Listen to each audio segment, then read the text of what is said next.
Sementara itu pemirsa, dukungan kepada figur Gubernur Bali yang diusung PDI Perjuangan Provinsi Bali, Wayan Koster di Kabupaten Jemberana semakin menguat. Keinginan masyarakat memiliki seorang pemimpin yang mengerti kondisi Bali dan juga memiliki konsep jelas membangun Bali terungkap saat 3 desa di Kabupaten Jemberana menegaskan sikap politiknya kepada KBS atau Koster Bali 1. Ketika desa tersebut yakni Desa Tegal Badeng Kauh, Kecamatan Negara, Desa Mendoyo Dauh Tukat, dan Desa Kaliakah Kauh.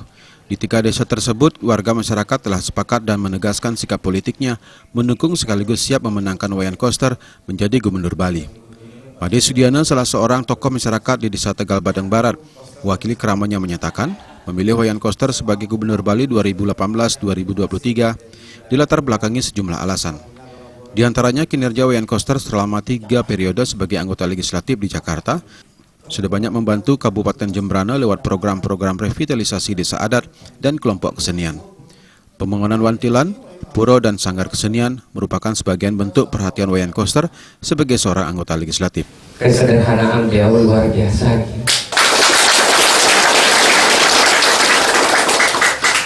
Sing Medaya, Pak Wayan Koster yang bertugas di pusat di Jakarta, penampilannya biasa, sederhana,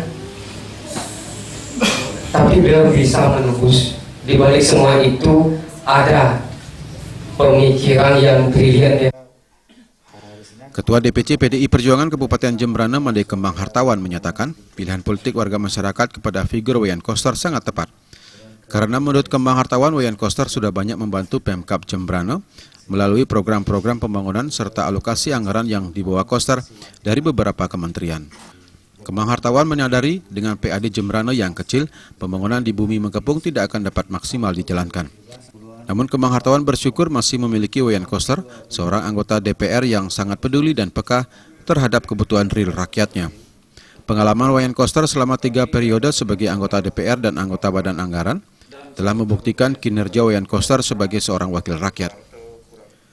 Karena sejumlah alasan itulah, sebagai petugas partai di eksekutif, Kembang Hartawan akan mengawal keinginan masyarakat Jemberana untuk mendukung sekaligus siap memenangkan Wayan Koster sebagai Gubernur Bali pada bulan April 2018. Di Desa Mendoyo Dauh Tukat, Koster Bali 1 meninjau rencana pembangunan Pura Dalam. Harapan warga ini disetujui Wayan Koster untuk membantu pembangunan Pura Dalam lewat program revitalisasi desa adat. Menurut Koster Bali 1, masyarakat Bali yang religius wajib memelihara tatanan adat, agama, tradisi seni dan budaya dengan konsep dan kebijakan yang dirancang secara nyata dan didukung anggaran yang memadai. Karena menurut Koster, menjadi seorang Gubernur Bali harus didasari niat baik skala lani skala untuk menjalankan ajaran Trisakti Bung Karno menuju masyarakat yang berdaulat di bidang politik, berdikari di bidang ekonomi, dan berkepribadian di bidang budaya. Tim Liputan melaporkan.